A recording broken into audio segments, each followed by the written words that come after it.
Before diving into this incredible story, consider subscribing to the channel and hitting the bell. Every story here has something to say, and you won't want to miss a single one. In a small town where everyone knew each other, every morning seemed peaceful and ordinary. Neighbors greeted Marcus Johnson, a black man in his 30s known for his seriousness, his exemplary work at a technology company, and his community involvement. His home, surrounded by a meticulously tended garden, reflected his discipline and love of order. But not everyone had the same outlook on life. A few houses away lived Susan Whitmore, a white woman with haughty manners and notorious arrogance. She judged everything and everyone by her own standards, and the fact that Marcus was black was enough for her to consider him inferior. That morning, the sun was shining, the birds were singing, and Marcus, as usual, was busy in his garden. Little did he know that a casual encounter would turn into a public humiliation orchestrated by Susan, and that this day would offer him the opportunity to teach a memorable lesson to the one who thought she knew everything. The calm of the street would soon give way to tension, confrontation, and justice, but not the kind Susan imagined. Marcus Johnson tended his flowers, carefully pruning the rose bushes. The scent of the flowers mingled with that of the freshly turned earth. He loved these quiet moments, when he could think undisturbed. Suddenly, a shrill voice made him jump. "Hey! What are you doing here?" Marcus looked up and saw Susan Whitmore standing on her front steps with her arms crossed and her face red with anger. "Hello, Mrs. Whitmore," Marcus said calmly. "Is there a problem?" But Susan didn't want to be polite. Her gaze was cold, and her tone accusatory. "A problem?" "Yes, there is a problem. You have no business being here." A few intrigued neighbors had gathered, watching the scene from behind their fences. "I'm home, ma'am." Marcus remained calm, setting his tools down beside him. Susan sneered contemptuously. "At your place? With all those boxes and packages that don't belong to you? I don't want people like you here." Marcus took a deep breath. He knew that responding angrily would only make the situation worse. "I understand that you might be worried," he said slowly, "but I've lived here for several years, and everything you see belongs to me. If you have any doubts, I can show you my papers." But Susan, blinded by her prejudices, would not listen. "I don't want to see anything. I just want you to get out of here." At that moment, the peaceful atmosphere of the neighborhood changed. The neighbors murmured among themselves, some shocked by Susan's arrogance, others by Marcus's quiet patience. The conflict had just begun, and no one yet suspected the memorable humiliation that would follow. Susan Whitmore, unable to contain her anger and contempt, took her phone out of her bag. "Yes, police? There's a man here, in front of my house. He shouldn't be here." His voice was dramatic, amplifying every word so the neighbors could hear.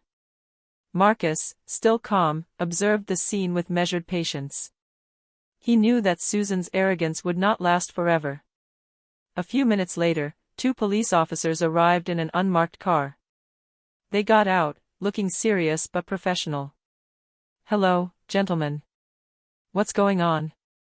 Marcus asked politely. Susan stepped forward, pointing at Marcus. "It's that man. He's suspicious. He could steal something, I don't know, but he shouldn't be here." Marcus raised his hands in a peace sign. "Gentlemen, I live here. Everything in this house and garden belongs to me. If you want to check, I can show you my documents."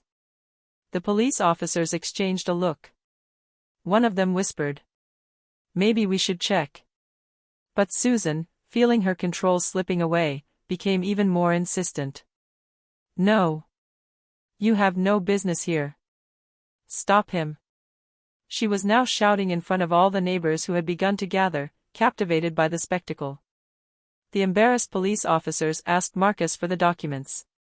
He calmly took out his wallet and showed them the official papers proving that he was indeed the owner of the house and all the belongings inside. Susan, furious at having failed to discredit him, began to shout even louder, drawing stares and murmurs from passers-by. She had just transformed her arrogance into public humiliation, but Marcus didn't react. He remained dignified, calm and confident, knowing that the real turnaround was only just beginning.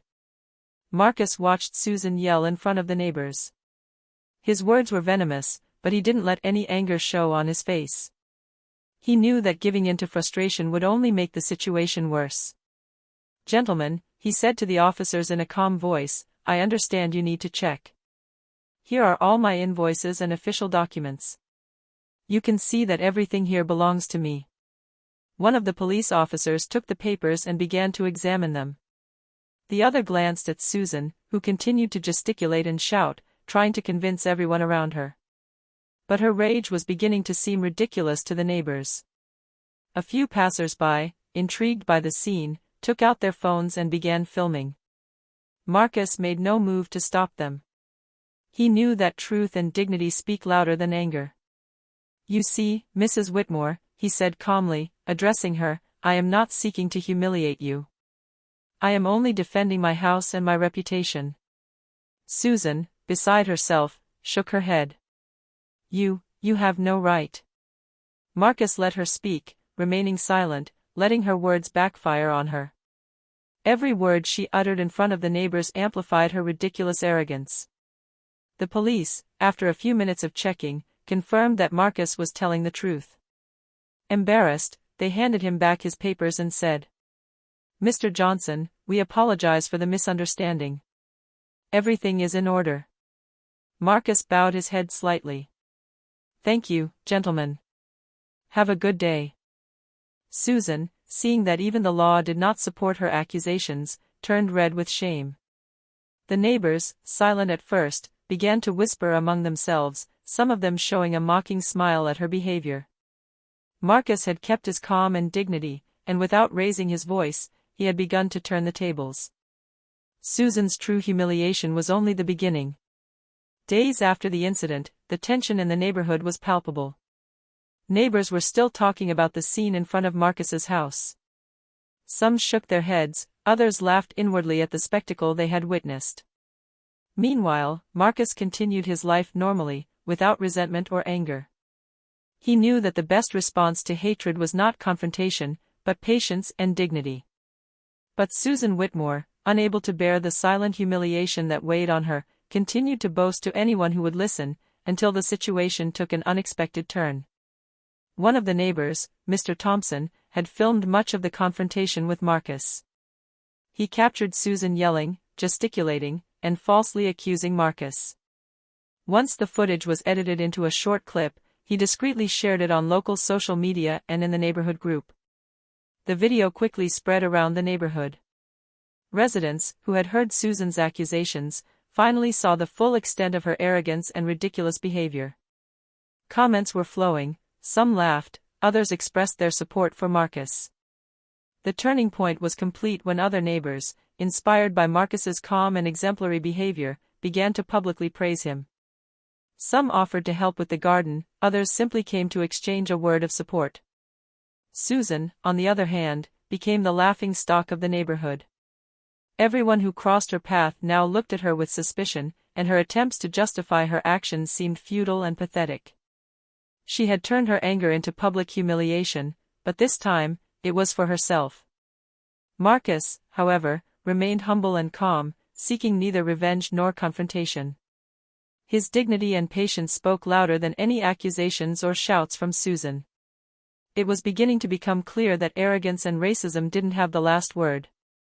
The video of Susan yelling and falsely accusing Marcus was now circulating widely in the neighborhood. Local social media and the neighborhood group were filled with comments expressing both surprise and admiration for Marcus. Susan, who thought she could regain control of the situation, quickly found herself isolated. The looks she received were now suspicious, sometimes mocking. Even her closest friends seemed reluctant to defend her. Marcus, meanwhile, continued his daily routine as if nothing had happened. He greeted passers-by, tended his garden, and spoke with his neighbors with the same courtesy as before. But with every smile he exchanged, he unwittingly demonstrated the difference between arrogance and dignity. One morning, as he went out to water his flowers, a small group of neighbors approached. "Marcus," said one of them, an old man named Mr. Reynolds, you have shown us that we can remain calm and dignified, even in the face of injustice. Thank you. The neighborhood children, who had been watching the scene with curiosity, now came to learn from him, asking questions about how to handle conflicts patiently. Susan, seeing the respect Marcus was earning every day, felt her arrogance slowly melt away. She realized that her attempts to belittle someone else had not only failed, but had earned her public humiliation. In the neighborhood, the lesson was clear to all: hatred and arrogance destroy the reputation of those who harbor them, while calm, respect, and dignity inspire admiration and trust. Marcus had never sought to humiliate Susan, but through his patience and exemplary behavior, he had taught her a lesson no one would soon forget. After several days of mocking glances and subtle comments from the neighbors, Susan Whitmore began to feel the depth of her humiliation. Every morning, as she stepped out onto her front porch, she saw Marcus calmly greeting his neighbors, his immaculate garden, and his serene smile. For Susan, it was like a constant sting. She, shouting and gesticulating, had tried to put someone else down, and the whole neighborhood had seen the injustice of her actions. The images of the video, replayed on local networks, replayed in her mind over and over again. She sat in her living room, her face etched with fatigue and frustration. "How could I have been so stupid?" she whispered. She saw herself yelling at Marcus, screaming at the police, and exposing her contempt for the world to see. For the first time, she felt a deep sense of shame, a mixture of anger at herself and genuine regret. Susan began to realize that her hatred and arrogance had created a disaster, not only for herself, but also for the image she had always wanted to project. Her neighbors, her friends, and even her colleagues were beginning to see her differently. She spent the day thinking, mentally replaying every word, every gesture. The pride that had driven her to do so was slowly transforming into introspection. She understood that Marcus's respect and dignity did not depend on her, but on her own ability to remain fair and calm. For the first time, Susan asked herself, "What can I do now to repair what I have destroyed?" But she knew deep down that some lessons can only be taught through time and deeds, and that Marcus, with his patience and dignity, had already taught his. A few days later, Susan gathered her courage and tentatively knocked on Marcus's door. Her hands were shaking slightly, and she felt the tension rising as she approached. Marcus opened the door, as usual, with a calm and collected smile. "Good morning, Mrs. Whitmore," he said simply. Susan looked down, ashamed. "Marcus. I want to apologize. I behaved badly. What I did, it wasn't right." Marcus listened to him in silence. Then, in a soft but firm voice, he replied, "Apologies don't repair the humiliation you've inflicted on yourself, Ms. Whitmore." Susan looked up in surprise. I don't understand." Marcus continues. "You had the choice to treat others with respect, but you let hatred and arrogance guide your actions. What's done is done. What you can do now is change your behavior and learn from this experience." Susan felt a mixture of shame and relief. She had hoped for a dramatic confrontation, but instead, Marcus showed her a wisdom and dignity she could never match. "I'll try," she whispered, her voice breaking. Marcus nodded. "Start by treating yourself with honesty and humility. The rest will follow." Susan left, pondering her words. She understood that true reconciliation came not just from a formal apology, but from a sincere change in behavior and attitude. Meanwhile, Marcus returned to his garden, continuing his peaceful life, aware that he had not only defended his dignity, but also shown a life lesson that many in the neighborhood would never forget.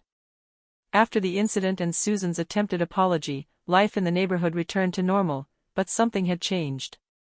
Marcus Johnson was no longer just another neighbor, he had become a living example of patience, dignity, and resilience. Every morning, he greeted passers-by, tended his garden, and exchanged a few words with neighbors. Those who had witnessed the initial scene or seen the video began to recognize the significance of his actions. Some simply came to chat with him, others asked for advice on how to handle conflicts calmly and respectfully.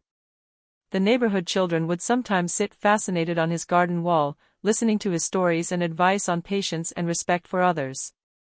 Marcus became an inspirational figure, not only for his behavior towards Susan, but for the way he represented dignity in the face of injustice. Even those who had never met him before felt the change. Simply seeing a man able to remain calm and just in a humiliating situation reminded everyone that true strength lies not in anger or domination, but in self-control and respect for others. Susan, for her part, observed this influence with a mixture of shame and admiration. She realized that Marcus, without raising his voice or seeking to belittle her, had earned the respect of the entire neighborhood, including those who had once shared his opinion. Thus, Marcus's lesson spread silently. Arrogance and hatred may attract attention for a moment, but only dignity inspires lasting respect. The power of dignity, Marcus thought as he watered his flowers, lies in its ability to transform injustice into an example for all. As the days passed, Marcus's reputation in the neighborhood grew exponentially. Everyone who crossed his path saw a calm, respectful, and fair man, a stark contrast to Susan Whitmore's arrogance and anger. The video of the initial confrontation continued to circulate on local networks, accompanied by comments praising Marcus's patience and dignity. Neighbors who had initially hesitated began to share their own experiences, recounting how Marcus had inspired them to handle conflicts calmly and intelligently. Susan, for her part, found herself increasingly isolated. Attempts to justify her actions or regain the respect of her neighbors consistently failed. Everywhere she went, people remembered her behavior and the silent lesson Marcus had taught her. One day, while she was trying to chat with a group of neighbors, one of them said to her with a polite but firm smile, "Susan, perhaps it's time to learn from Marcus." His handling of the situation shows how one can maintain dignity, even in the face of injustice. Susan looked down, knowing that the lesson went far beyond a simple apology. Marcus hadn't meant to humiliate her, he'd simply defended her dignity and set an example.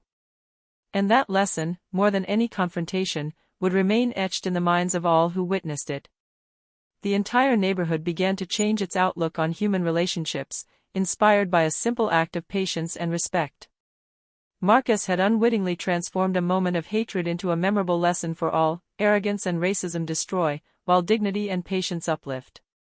As time passed, life in the neighborhood returned to its usual calm. But the incident between Marcus and Susan Whitmore left a lasting impression, not only on the memories, but also on the behavior of the residents. Marcus continued his daily routine, working in his garden, greeting his neighbors, and always responding respectfully to those who approached him. His calm and dignity transformed what could have been a moment of hatred into a true life lesson for all.